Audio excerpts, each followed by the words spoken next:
Le show de moto vous est présenté par la Capitale Assurance Générale, Honda et Yamaha.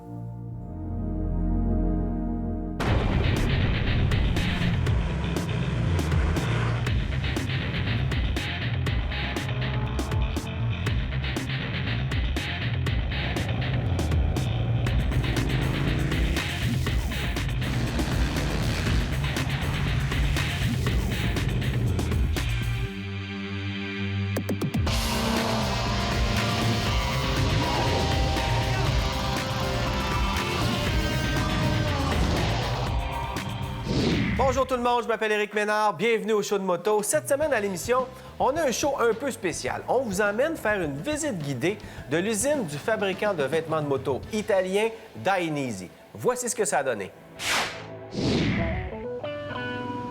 Qu'on le prononce à la québécoise Dainese ou à l'italienne Dainese, peu importe, ce fabricant italien de vêtements de moto est un des leaders de l'industrie du vêtement motocycliste. J'ai profité de notre voyage en Italie cet automne pour réussir à me faire inviter à visiter leurs usines de Vicenza en Italie. Rien de moins qu'une incursion dans le monde du leader mondial de la mode motocycliste. On est arrivé au bureau chef de Dainese et là, notre premier défi, c'est de trouver notre relationniste de presse. Première étape, l'usine d'étiquetage et d'empaquetage des commandes. Et disons que c'est une installation sérieuse. Tu sais, quand tu te magasines un manteau, là, puis tu dis que tu as trop de choix, là, ici, il y en a vraiment beaucoup.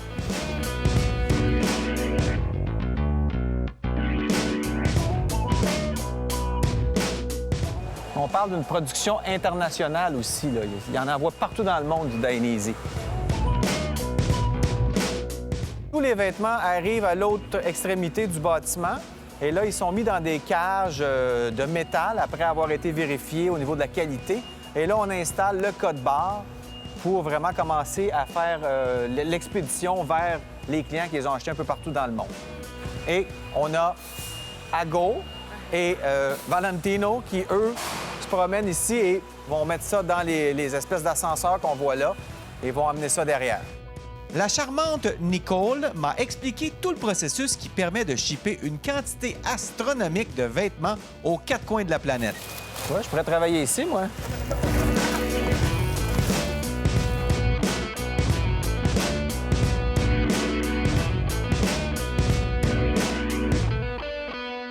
On parle des vêtements ici, un ensemble de courses Dainese comme ça, c'est vendu environ, je sais pas le modèle exactement, mais probablement auprès de 1500 $ la pièce.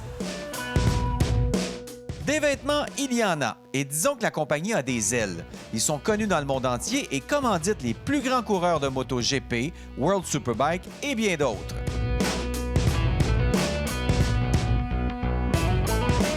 Mais avant de shipper tout ça, il faut que les détaillants les commandent. Et pour séduire les acheteurs du monde entier, on a l'arme ultime. On vient de visiter l'entrepôt où on fait toute l'expédition des vêtements de Dainese. Mais là, on va aller rencontrer le directeur marketing et communication pour le monde entier de Dainese. C'est Fabio Munner. Son bureau est juste là.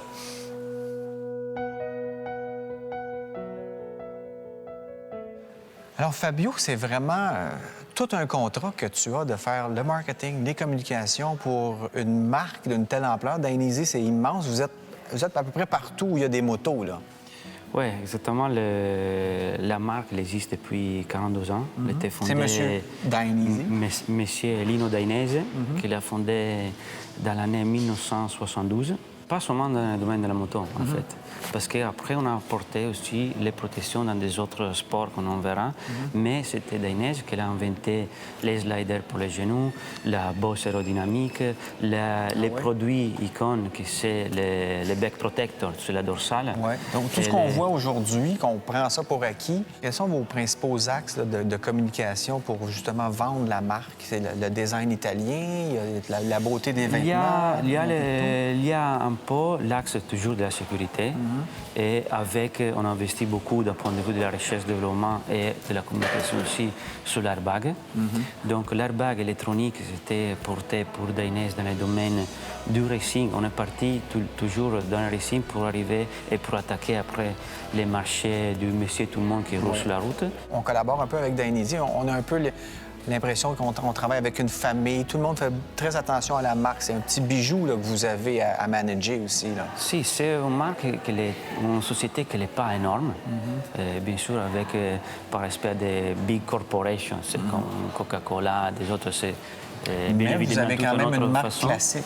Mais c'est une marque classique qui a été très respectée pendant toute cette histoire, toutes ces histoires. Et aussi, M. Dainese, il était toujours, depuis le vrai début, en fait, on voit les premiers dessins qu'il avait fait avec un copain, lui, du logo, etc.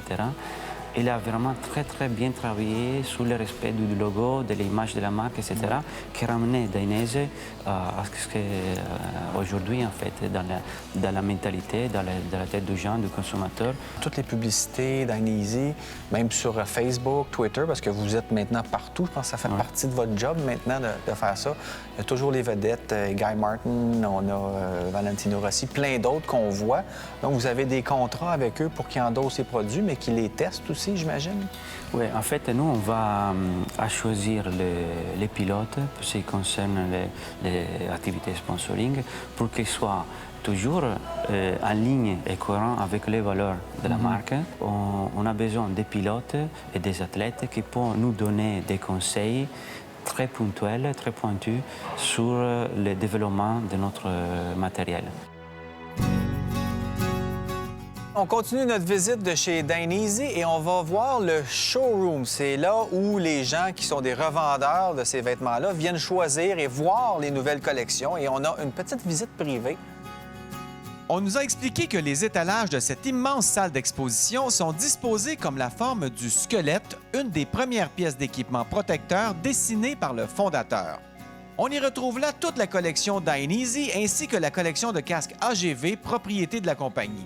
J'étais comme un petit gars dans un magasin de bonbons. Notre guide pour la boutique nous a expliqué les détails des vêtements de chaque collection et nous a aussi bien fait comprendre que pour les dessinateurs chez Dainese, la sécurité et la protection des riders est essentielle, mais jamais au détriment du style. En Italie, la moto fait autant partie de la vie que les voitures et les vêtements.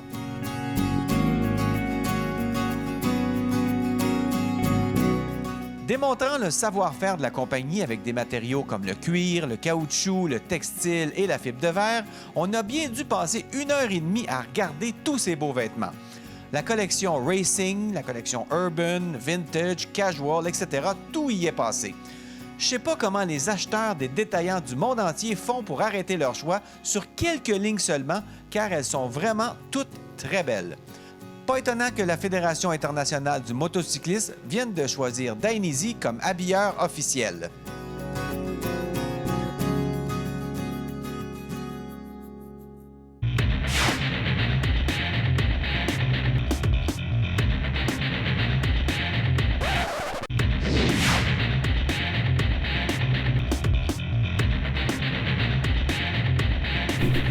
Au show de moto, on aime ça recevoir des vrais passionnés de moto. On en a un aujourd'hui avec nous, Thierry Mureton. Salut, bienvenue au show. Bienvenue, Eric.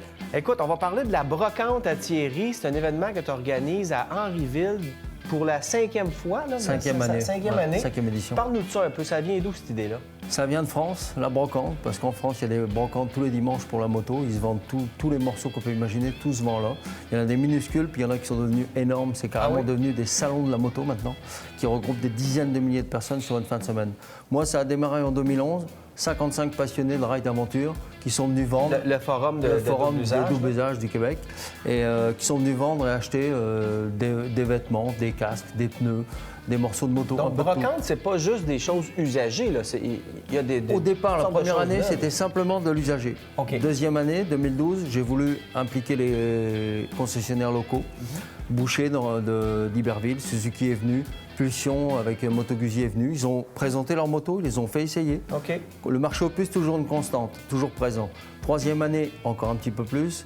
4e année, l'an passé, toujours sur une journée, mais cette fois-ci, Touratech était présent, très présent d'ailleurs. Traditour, les voyages étaient là aussi, parce qu'en fait, c'est une orientation moto-voyage. Et c'est là-dessus qu'on s'enligne le plus. L'aventure un peu, c'est ce qui te passionne aussi. C'est toi? ça, aventure, T'aimes beaucoup le voyage. C'est ça la constante de cet événement-là. Et là, cette année, on passe à la vitesse supérieure, 2 jours, samedi 13 et dimanche 14 juin prochain, OK. avec en plus de plusieurs concessionnaires, BMW, NC Performance 2, Performance Drummondville NC sont va là être là, Pulsion toujours, Boucher d'Iberville Donc, il y a toujours plein là. de monde qui est là. Toujours.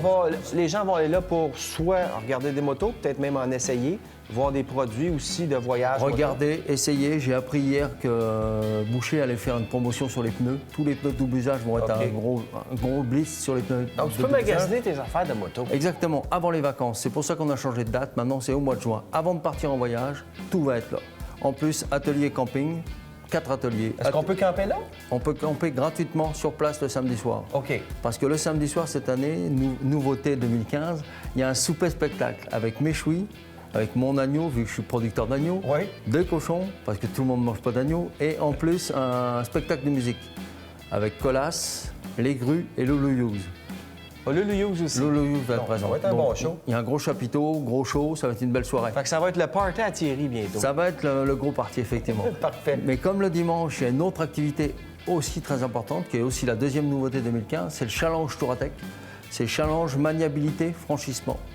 Avec, par équipe de 2, avec une grosse remise de prix à la fin. Il y aura beaucoup de catégories, donc beaucoup de gagnants. Donc ça va être le fun pour tout le monde. Je vous le dis tout de suite, on ne cassera pas ni les motos ni les bonhommes, c'est pour avoir du fun, juste du fun. Et c'est Touratech qui commandite cet événement-là. Parfait. Ils savent de quoi ils parlent en matière d'aventure et de challenge. C'est bon. Bien, on va aller faire un tour, Thierry. On va aller te voir. On va aller voir cet événement-là. C'est Puis ça. les gens sont invités. C'est à Henryville, Henryville, 13-14 juin. 13-14 juin, au sud de Saint-Jean-sur-Richelieu. Après ça, Personne. on peut peut-être faire un tour aux États-Unis, aller se promener Vous dans ce coin-là. êtes tout près des Adirondacks, vous êtes tout près de la Magnifique 202, région. vous êtes tout près des cantons de l'Est. Si vous voulez rider le samedi après-midi ou le dimanche aller faire un tour, sur 2 jours, vous avez le temps de faire plein de choses. OK, parfait. Merci. Pas de problème. Merci Bon beaucoup. succès. Et j'espère surtout que vous allez être présents On sur va aller place. faire un tour certain. Participez au tout nouveau concours. Profitez de la vie avec la Capitale, qui vous offre la chance de gagner l'un des 5 prix d'une valeur totale de 150 000 $. Participez dès maintenant en visitant le rds.ca/show de moto.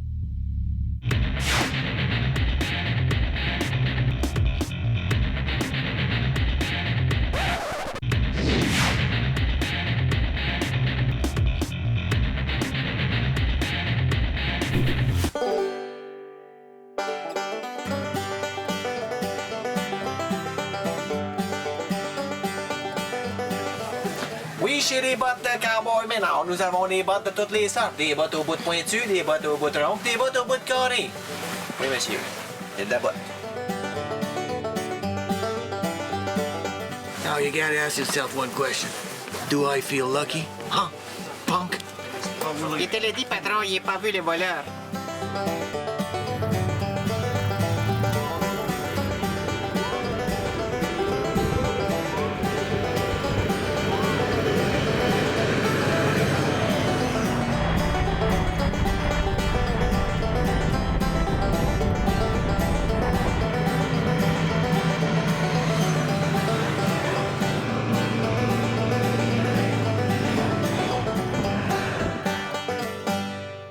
C'est le fun de faire de la moto en Alberta et c'est le fun de rencontrer des communautés francophones. Ça fait quelques heures qu'on roule et on arrive à Beaumont. Et là, il y a des noms de rues en français. Ils ont même un maire francophone, Camille Bérubé. Bonjour. Bonjour. Ça fait combien de temps que vous êtes maire ici? Ça fait une douzaine d'années et ça fait un total de 16 ans que j'ai siégé au conseil.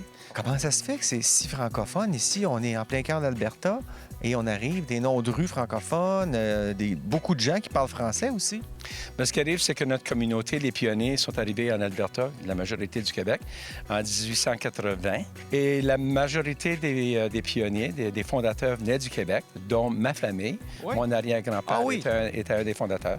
Alors, ce qui fait qu'aujourd'hui, encore, dans notre communauté, il y a encore beaucoup de ces familles-là. Et en fait, c'est que pour la communauté, on le voit comme un avantage de pouvoir promouvoir, de préserver notre culture, notre héritage, etc. Et nous avons vu notre communauté grandir. Moi, quand j'étais jeune, à peu près 200 personnes. Aujourd'hui, on approche de 16 000 personnes de population. Notre communauté, on le voit comme un avantage distinct de promouvoir notre héritage, notre culture. Que faisaient les pionniers ici? Pourquoi ils sont venus ici? C'était dans la région d'Edmonton et en fait, la majorité de l'Alberta, c'est la terre est la plus riche dans la région. Alors, c'était de la majorité des agriculteurs. Ils se mouraient de faim au Québec. Alors, les curés des paroisses ont fait du recrutement pour les emmener ici faire du homesteading. Alors, il fallait qu'ils défrichissent un certain montant de terre annuellement et qu'ils construisent une maison éventuellement. C'est là que... C'était un gros contrat. Absolument. Puis, il fallait qu'ils le fassent dans une certaine période de temps.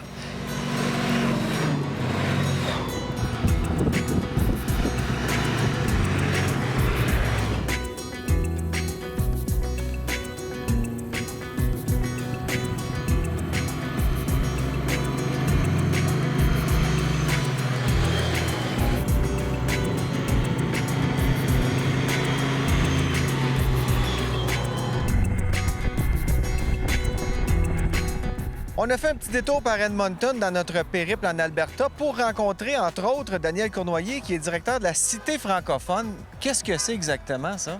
Bien, c'est notre centre culturel. C'est le point de rencontre de tous les francophones de la grande région d'Edmonton. Mais ici, c'est le cœur de la francophonie albertaine. Oui, vous êtes dans le quartier francophone récemment dédié par la ville d'Edmonton en étant une zone de commercial francophone. Il y a la Cité francophone, également le campus Saint-Jean, campus francophone de l'Université de l'Alberta en face. Il y en a combien de francophones en Alberta?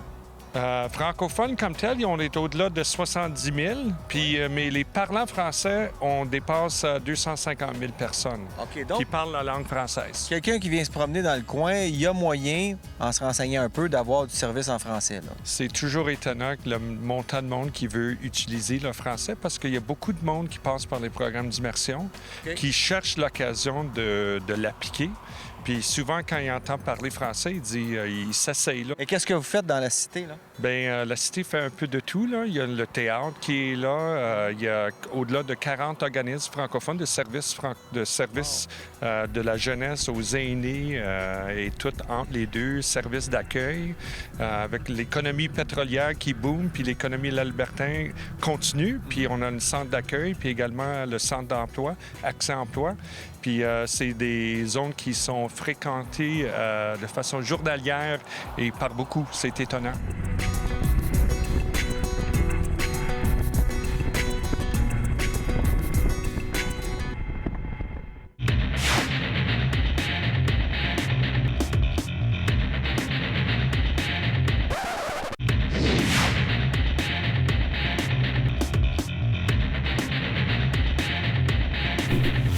La moto double usage au Québec, c'est de plus en plus populaire et ça va de soi, il devait y avoir un club de moto double usage. C'est maintenant chose faite. Et on a d'ailleurs Madame la Présidente, Stéphanie Galipeau. Salut. Bonjour. Bienvenue au Show de moto. Merci. Stéphanie, on se connaît quand même, on a fait pas mal de randonnées ensemble. Qu'est-ce qui t'a donné le goût avec tes collègues de partir le club Moto Trail Aventure?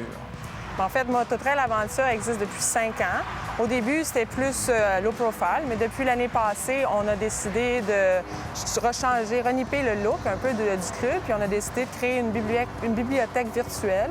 Donc, pour aider à élaborer toutes les informations sur le double usage, sur les voyages, sur la mécanique, sur tout ce que les gens veulent savoir sur le moto double usage. Donc, on veut vraiment être la référence du double usage. Donc, une personne s'achète une moto de ce type-là, double usage, et veut commencer à rouler, mais ils ne savent pas où aller. on peut devenir membre du club et là, se joindre à vos randonnées. Exactement. On organise différentes randonnées à travers le Québec. On a des directeurs régionaux qui sont localisés partout dans les régions. Ah oui? Puis, ça permet de faire connaître leur région. Donc, les autres doivent organiser durant la saison une randonnée dans leur région puis devenir la référence pour leur région. Ça fait que si, mettons, quelqu'un devient membre en Outaouais, bien, on a quelqu'un qui s'occupe de l'Outaouais puis il peut permettre de savoir les points d'intérêt importants qui sont là-bas. Et on voit sur votre site web toutes les dates, les lieux, etc., qu'il faut contacter. Exactement. Puis on n'a pas juste des randonnées. On avait une remise en forme au début de l'année qui permet de faire différents exercices dans le off-road pour les différents niveaux, ceux qui sont débutants, ceux qui sont plus avancés. On a des professeurs très professionnels qui font ça avec nous. Aussi, on a une clinique de GPS, on a une clinique de mécanique, on a différents événements. oui? Quand on a un rallye de navigation qui est un hit à chaque année au début juin, on l'a eu il y a 2 semaines, c'était vraiment bien. Vous êtes en train de codifier aussi les randonnées que vous faites et les trajets qu'on peut faire partout au Québec. Là. Il va y avoir des cotes. Oui, c'est ça. Bien, en fait, c'est une échelle de sentier qu'on fait. On est affilié avec la Fédération québécoise des motos hors route, la FQMHR, qu'on connaît. Puis, on est en train d'élaborer un code de sentier qui va passer de blanc à noir et qui va établir toutes les difficultés selon le niveau sur la carte virtuelle. Donc, autant les surfaces que les côtes, etc., ça va être un peu répertorié pour dire, bon, mais si tu n'as pas d'expérience, fais pas ce sentier-là, va plutôt d'un autre sentier. C'est ça. Les gens vont pouvoir aller voir la carte virtuelle puis dire, moi, je peux passer là, c'est selon mon niveau. C'est pas selon le niveau, je peux-tu faire celle-là. Ça va être l'inverse, vraiment, de pouvoir voir.